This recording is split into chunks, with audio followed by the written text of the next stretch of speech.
¿Te gustan los animales? ¿Te gusta llevar a dichos animales a un pozo de pelea clandestino? ¿Caminás sobre la delgada línea entre ser furro o algo más turbio? Entonces este juego es para vos, porque Pokémon, en este caso Rojo Fuego, trata de esas cosas. Hola Ravioli, soy Raskolnikovic.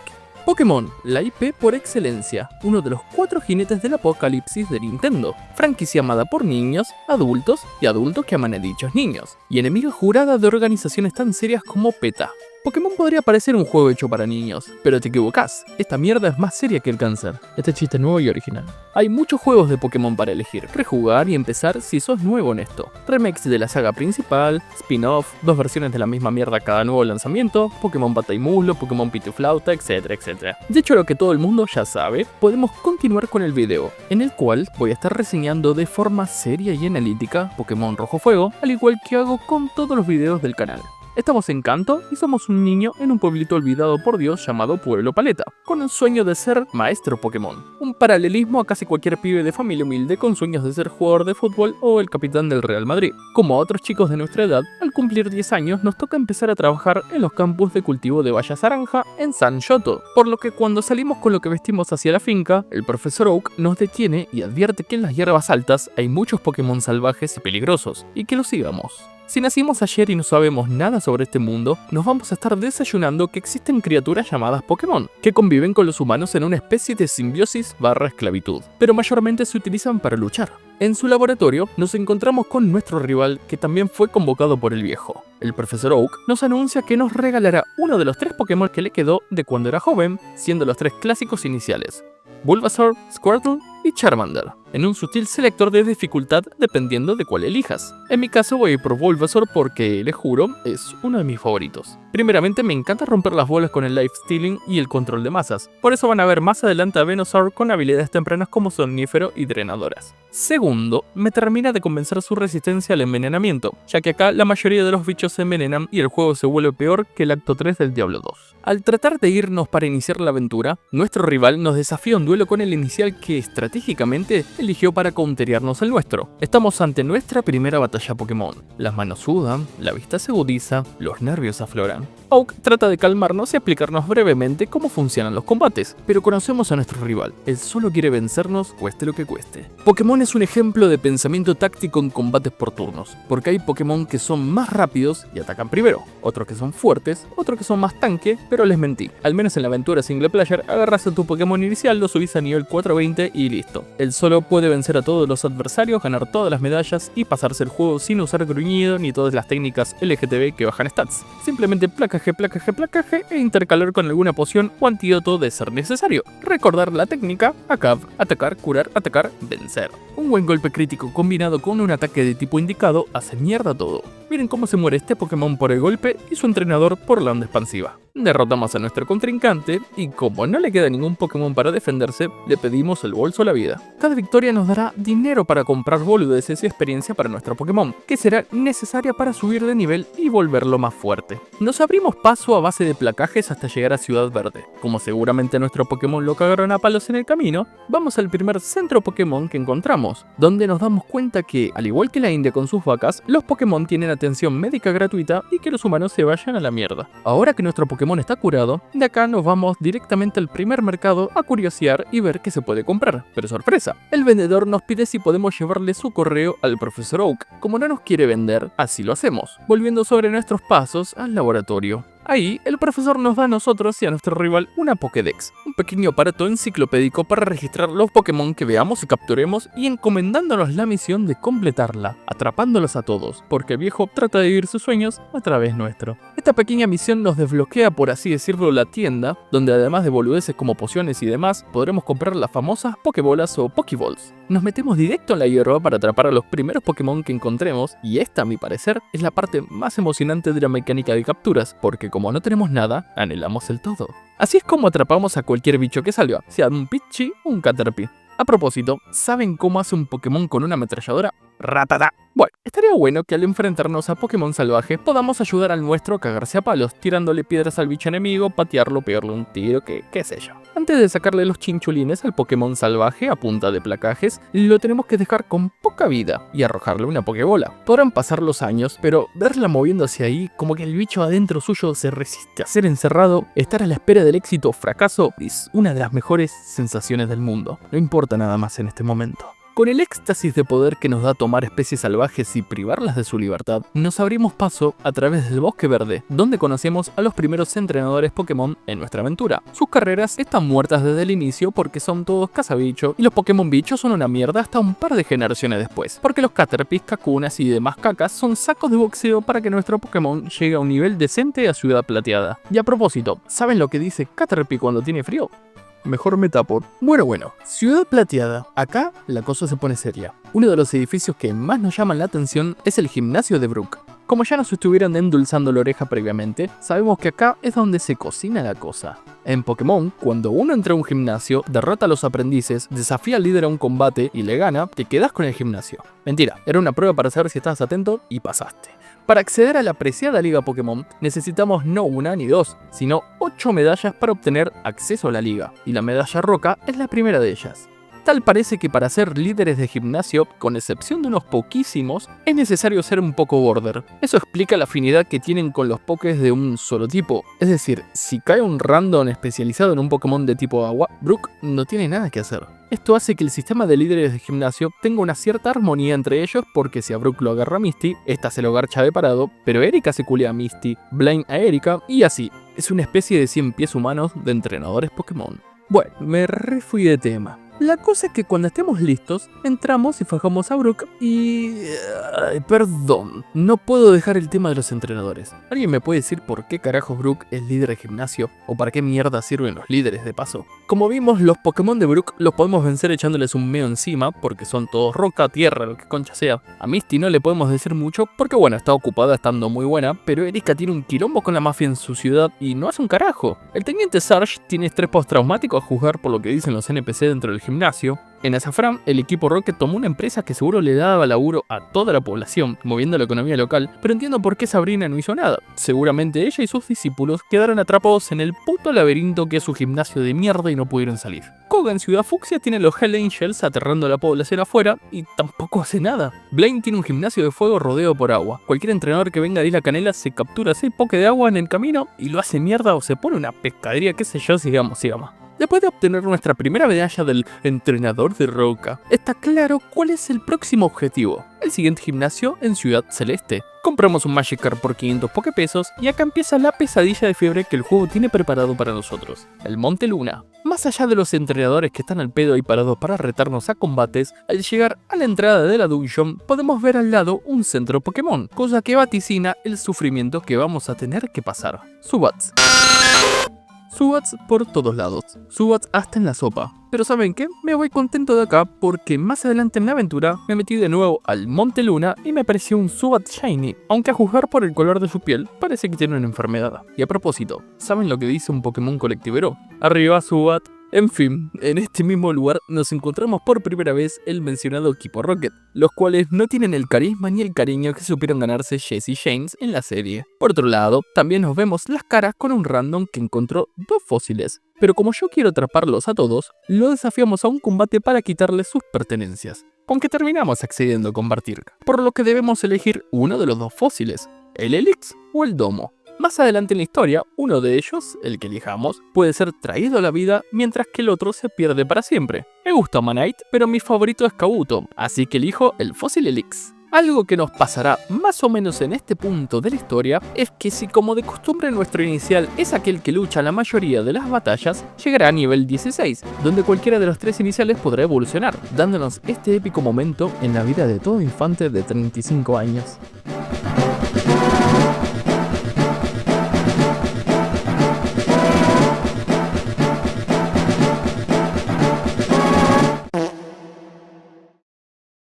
Pero, ¿qué es una evolución? Al igual que en la vida real, es una mecánica de fantasía donde un bicho cambia de aspecto para volverse más fuerte al llegar a cierto nivel. Algunos Pokémon solo tienen una evolución, mientras que otros tienen 3. Dicha evolución aumenta estadísticas y los vuelve más poderosos, así también les permite aprender mejores movimientos que en sus formas primitivas no podrían. Pero ojo, no todos evolucionan leveleando. En algunos casos, como Eevee, requieren la ayuda de una piedra evolutiva específica dependiendo de su tipo. En otros, como en el caso de Kadabra, solo pueden evolucionar en Alakazam al momento de ser intercambiado con otro jugador. Y esto es una cagada porque además de una Game Boy necesitas algo más difícil de conseguir, un amigo. Llegamos a Ciudad Celeste con nuestro objetivo en mente, derrotar a Misty. Pero el verdadero jefe de la zona se hace presente, nuestro rival. Ahora lleva un equipo variado y decente, lo que lo hace una excelente pelea luego de batallar contra Domingueros y sus 3 Nidoran o los cazabichos con 6 Metapod y ninguno de ellos se postula para presidente. Y a propósito, ¿saben cuál es el Pokémon que se quedó atrapado en su Pokébola? ¡Abra! Una vez más, y no será la última, le pasamos la chota por la cara a nuestro rival y seguimos nuestra aventura. Tanto si hemos elegido a Bulbasaur como a la Tortuga, al igual que el gimnasio de Brook, Misty y sus Pokémon de Meo no son rival para nosotros. Y en el caso que hayamos elegido un Charmander, me cago en la puta, sacas un Oddish de la hierba ahí atrás y a la mierda. En mi caso, hoja afilada y medalla cascada, 2 de 8. Este es un buen momento para explicar la tabla de tipos y por qué es tan fácil iniciar con Bulbasaur. ¿Viste Avatar? ¿Sabes jugar al piedra, papel o tijera? Entonces ya vas entendiendo la tabla de tipos. Rojo fuego es sencillo y sigue una lógica. Los tipos roca son fuertes contra los voladores porque puedes matar 2 pájaros de un piedrazo. El agua apaga el fuego quema las plantas, pero la planta se bebe el agua.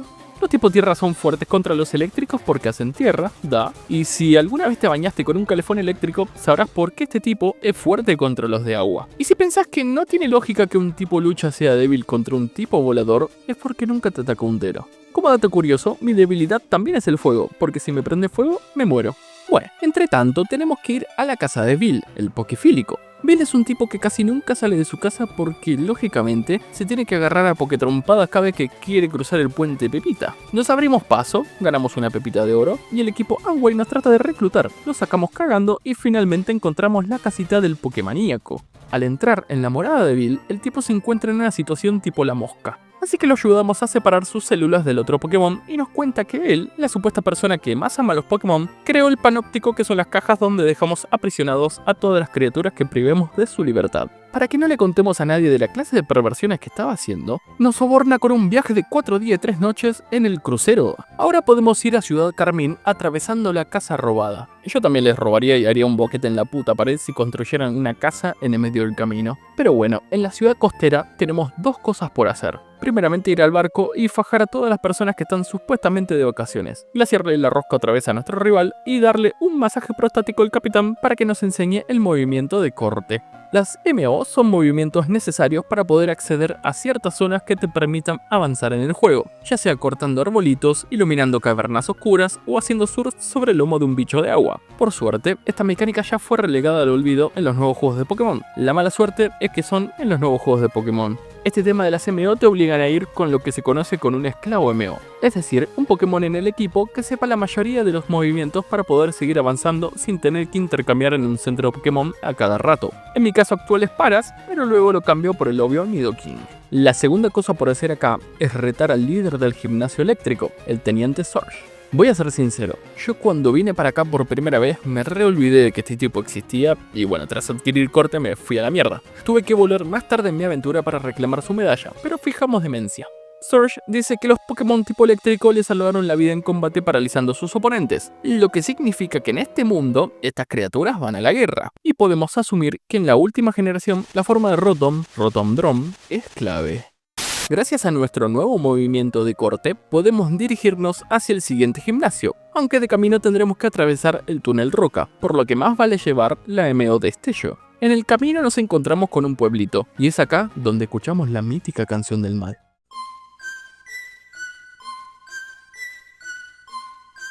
La realidad es que no me da miedo la música del pueblo lavanda. Lo que me da miedo es saber la edad que tengo para haber vivido estas referencias de primera mano y la marcha imparable del tiempo, cuyo alimento favorito es la carne, y pronto se va a encargar de llevarnos a todos al mismo lugar del que venimos. Cuestión que entramos a la torre Pokémon para faltarle el respeto a las personas en duelo y de luto por sus Pokémon fallecidos, interrumpiendo sus descansos eternos para batallar contra macumberos. Pero en el camino nos vamos a encontrar con fantasmas, los cuales no los podremos revelar porque nos falta un ítem, el visor Sylph. Por lo tanto, nuestro camino se bifurca hacia la ciudad azulona. Esta es una de las primeras grandes ciudades que vemos, y está plagada por el equipo Rocket. Ya vamos a eso. Lo primordial es ir con Erika al gimnasio de tipo planta, donde todas son entrenadoras, y preguntar por el hombre a cargo. Para este punto ya tiene un Growlite. Acá ya saben cómo viene la mano. Ascuas, ascuas y medalla arcoiris. Salimos de ahí y al ser un niño de 10 años en un Japón ficticio, obviamente vamos a apostar al casino. En el casino de Azulona podemos jugar a las tragaperras, que al día de hoy no entiendo muy bien cómo ganar en estas máquinas. Yo solo aprieto A constantemente y que la suerte decida. De igual forma, miren los pozos de las tragaperras del casino y miren lo que salen las cosas. La victoria máxima te da 300 fichas. Esto quiere decir que hay que ganar 33,33 veces el pozo máximo para poder conseguir al Pokémon epiléptico. Es una locura, y eso que estoy emulando esta garcha y puedo hacer esto.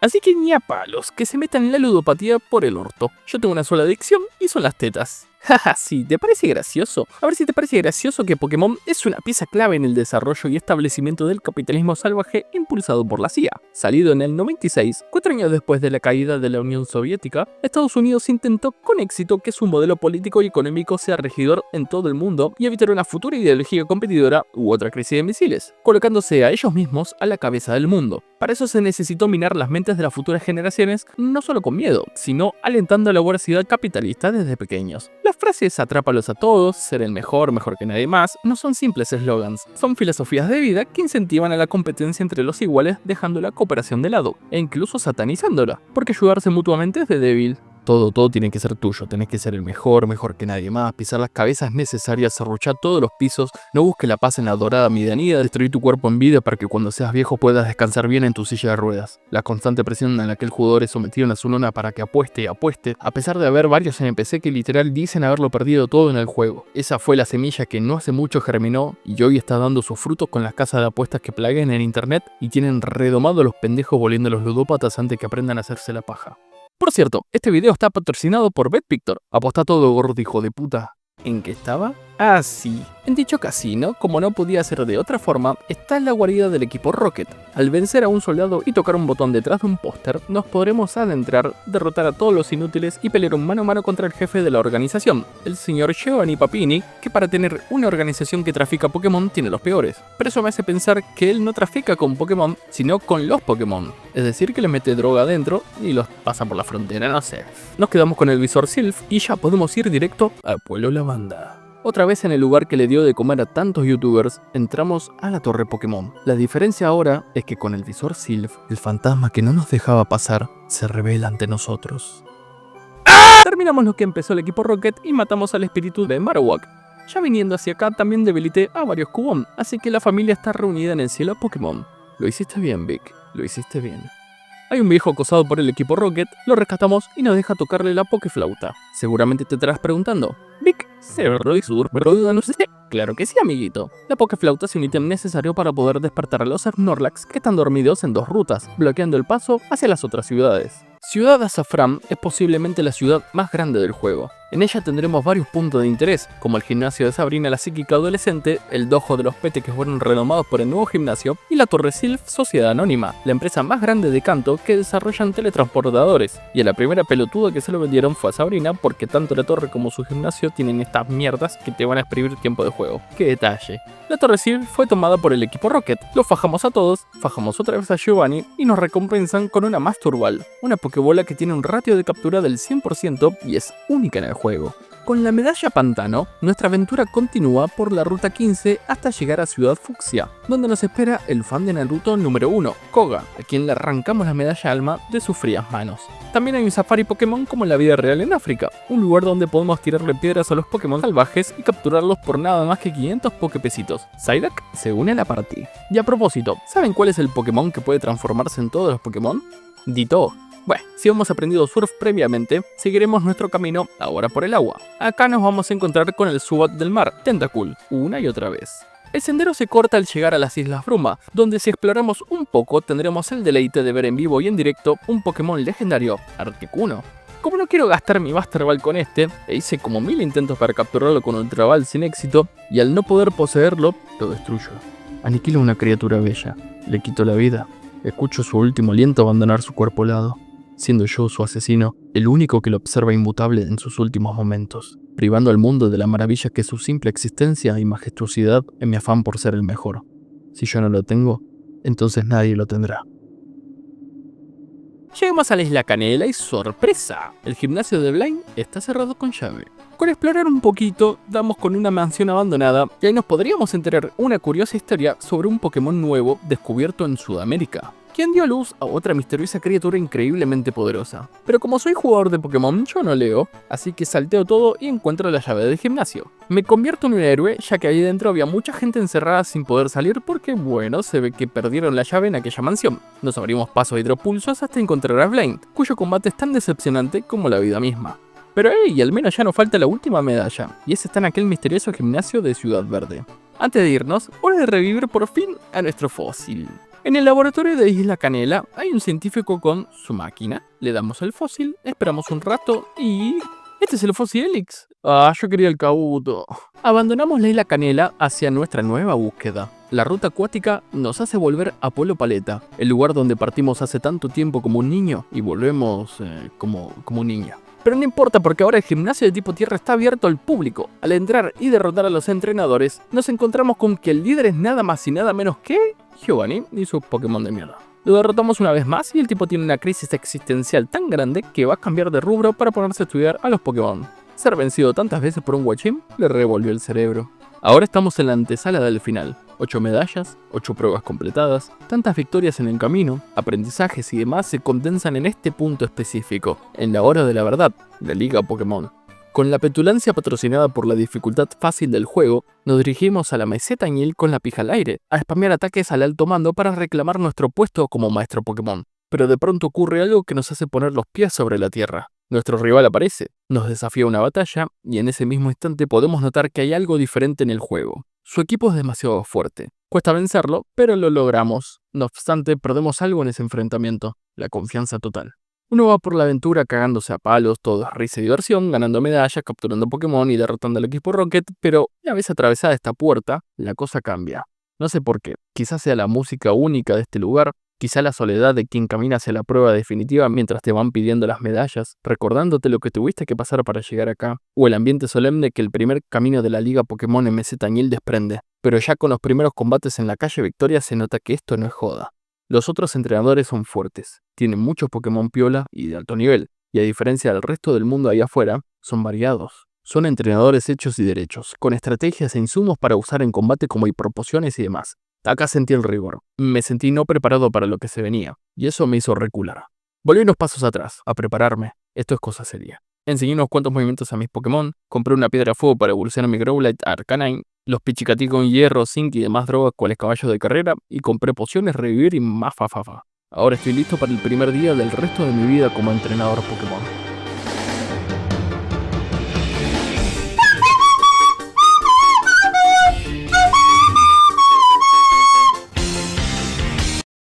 Estamos tan cerca de nuestro objetivo y a la vez tan lejos. Solo queda un alto mando, pero es el más fuerte de todos. Lance es el entrenador de dragones.